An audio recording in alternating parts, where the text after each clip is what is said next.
Olá, irmãos, Pai seja convosco, dando continuidade agora na quarta aula de revisão do módulo básico, tá? E agora essa aula é a vida de oração do cristão. A oração é para a alma aquilo que a respiração é para o corpo. A vida espiritual não pode ser mantida por muito tempo sem oração. Que nossa oração seja: Senhor, ensina-me a orar.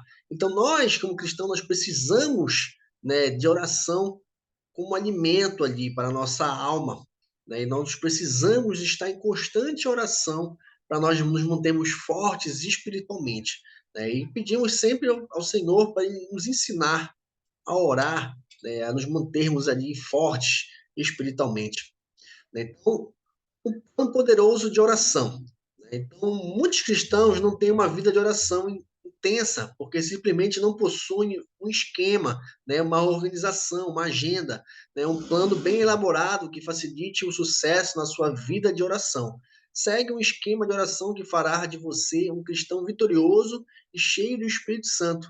Esse esquema chamamos de tempo com Deus e ele tem a duração de 1 hora, né? Então aqui nós vamos te dar, né, um plano de oração para vocês. Você pode seguir ou não, não é uma regra, mas como você está iniciando, para você saber um pouco como é que eu faço.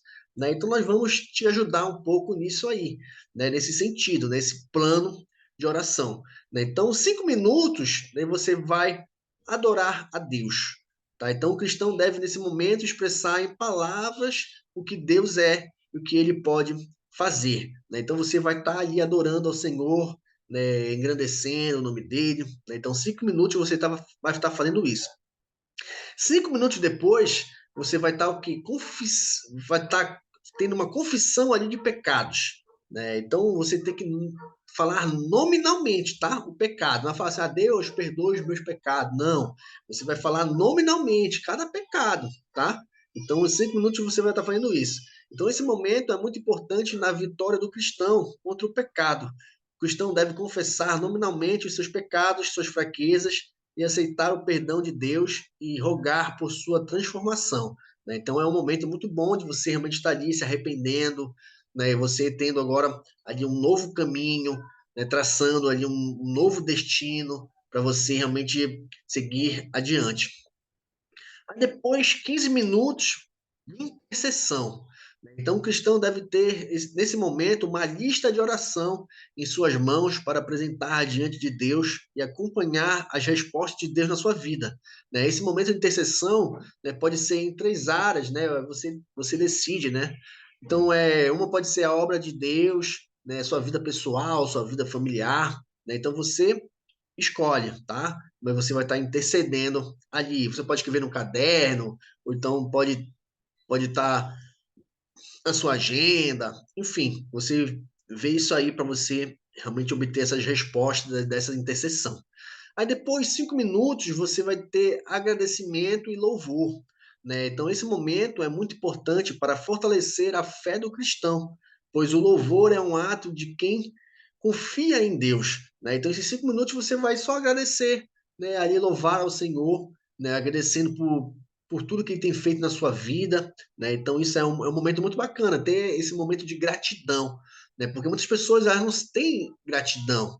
Né? E é muito bom nós agradecermos sempre ao Senhor. Né? Então, a gratidão é fato, né, de você crescer cada vez mais. Né? A pessoa que é grata, realmente ela é muito evoluída, né? Ela vai crescendo muito mais. Né? E 30 minutos da leitura da palavra e meditação. Né? Então, você vai ler 30 minutos da sua Bíblia e vai meditar aquilo que você leu. Né? Então, esse momento é a hora de Deus falar conosco, né? Onde você vai estar lendo ali, Deus vai falar com você, Deus vai te responder. Né? Então, a leitura bíblica é fundamental para o crescimento do cristão. Sem ela, é impossível haver crescimento sadio. Né? Então, tenha como objetivo ler a Bíblia pelo menos uma vez por ano. Né? Então, você tem esse objetivo de ler a Bíblia toda uma vez por ano. Mas, claro, sempre lendo, entendendo ali. Se você tiver alguma dúvida do que você leu, você pode perguntar para o seu líder, pode perguntar para o pastor, tá? Mas nunca fique com a dúvida. Né? Você pode até marcar ali na sua Bíblia, ali, poxa, não entendi isso aqui. Né? Vou perguntar ali para o meu líder, vou perguntar para o pastor, né? E aí você vai realmente tendo ali o entendimento do que a palavra está dizendo para você. Então, por que devemos orar?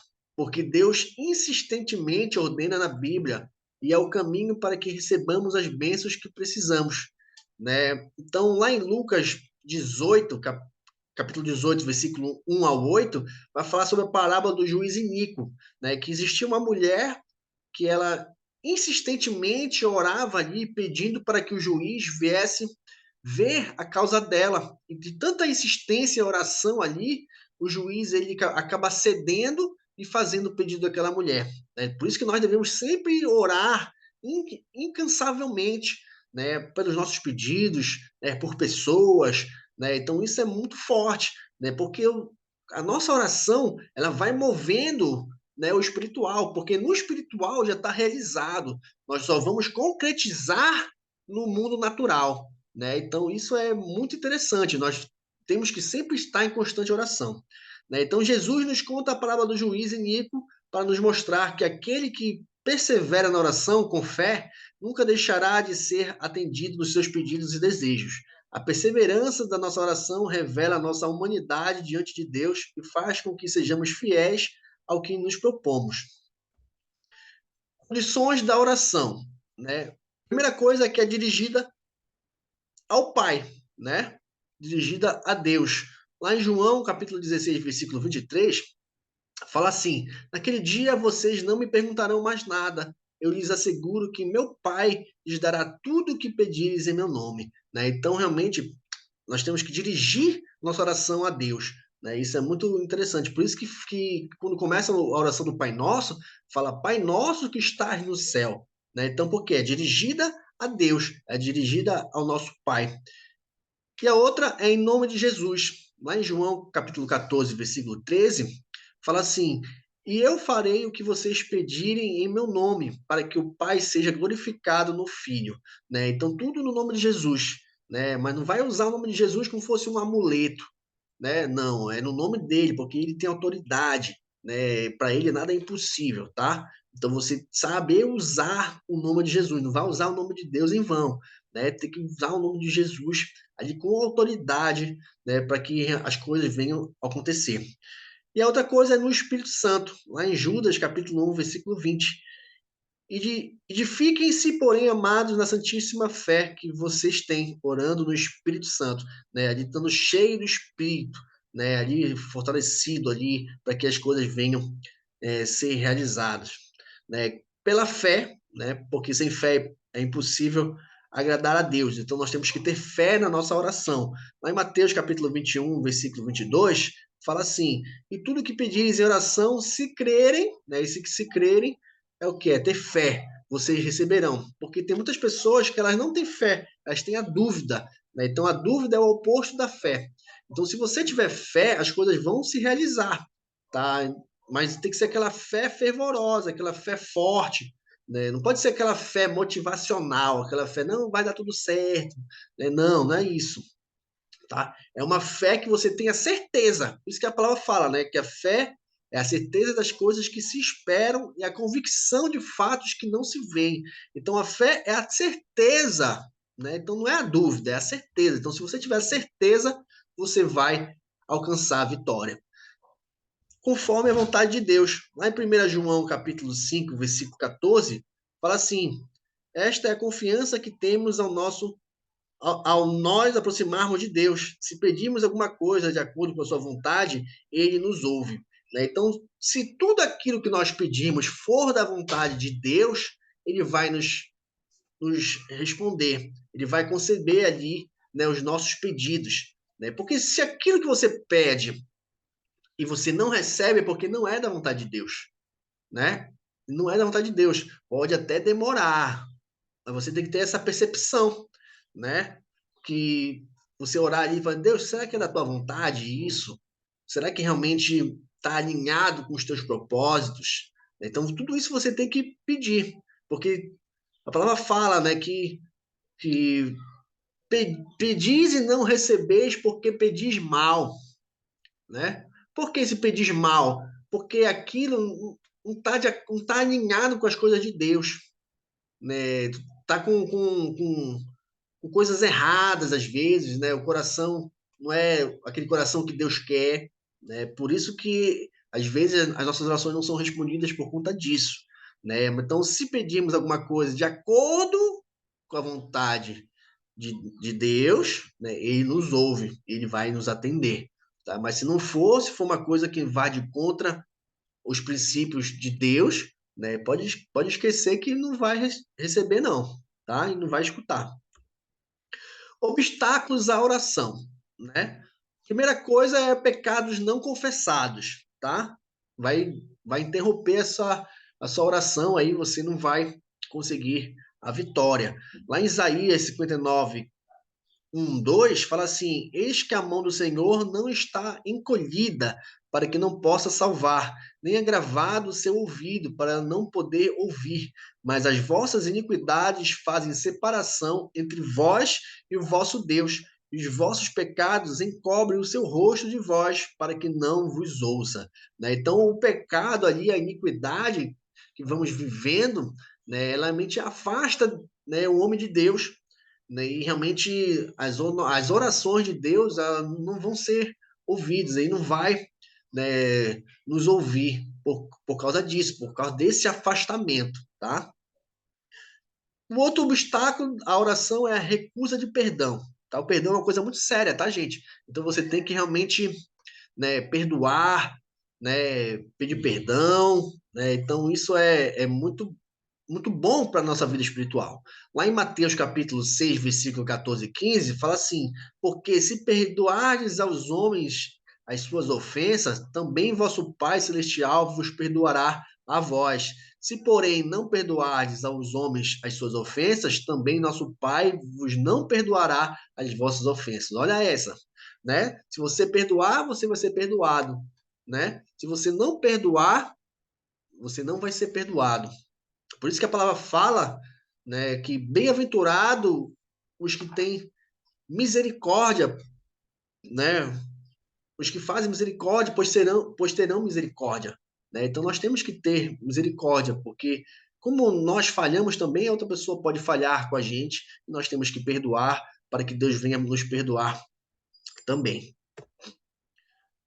Outra coisa é o egoísmo. Né? Tiago, capítulo 4, versículo 3, fala assim: Pedis e não recebeis, porque pedis mal, para o gastardes em vossos deleites, né? Como eu falei anteriormente, né? Então, você se pedir, né, uma coisa ruim, pedir mal, né, para que aquilo venha o seu próprio benefício, né?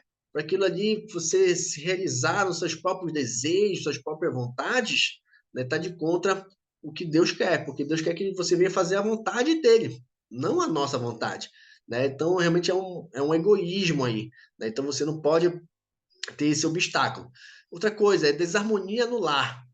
Lá em 1 Pedro, capítulo 3, versículo 7, fala assim: Do mesmo modo, vocês, maridos, sejam sábios no convívio com suas mulheres e tratem-nas com honra, como parte mais frágil e corredeiras do dom da graça da vida, de forma que não sejam interrompidas as suas orações. Né? Então, aqui fala justamente sobre um homem ali que é o cabeça do lar, né, que ele tem que realmente honrar ali a mulher, né, cuidar dela ali com uma parte mais frágil do relacionamento, para que realmente as orações dele não venham a ser interrompidas, tá? Então tem que ter sempre harmonia no lar, né?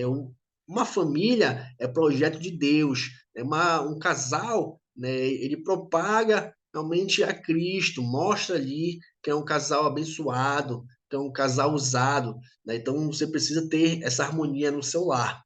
Outra coisa é a dúvida, como eu falei anteriormente, né? A dúvida é o oposto da fé, tá? Então, Tiago, capítulo 1, versículos 6 e 7, fala assim: Peça, porém, com fé, sem duvidar, pois aquele que duvida é semelhante à onda do mar, levada e agitada pelo vento. Não pense tal homem que receberá coisa alguma do Senhor. Né? Então, realmente, não pode haver dúvida. Se você pediu algo com convicção, né, não pode ter essa dúvida no seu coração, senão você não vai receber. Né? Porque não pode, né? Porque sem fé é impossível agradar a Deus. Né? E a dúvida, ela faz com que realmente as coisas não funcionem. Por isso que Jesus ele não operou muitos milagres em Nazaré devido à incredulidade, devido a essa dúvida, né? Então ele não operou muitos milagres naquele local, né? Então isso que é interessante. Então, para um milagre acontecer na sua vida, você não pode ter a dúvida. E essa foi a última aula, né, de revisão do módulo básico. Né? Eu espero ter ajudado você a refrescar um pouco a sua memória. Né? Qualquer dúvida, qualquer coisa, você pode me perguntar. Né? Tá aqui o meu Instagram, né? Você pode me perguntar lá. Né? Você pode realmente perguntar para os professores também, né, da DEC, né, os meus grandes amigos, companheiros de ministério, né, você pode perguntar e que você venha crescer cada vez mais, né, na sua caminhada cristã e continue firme e forte, porque isso é só o início daquilo que Deus tem para fazer na sua vida, tá certo? Um forte abraço, Deus abençoe e até a próxima aula.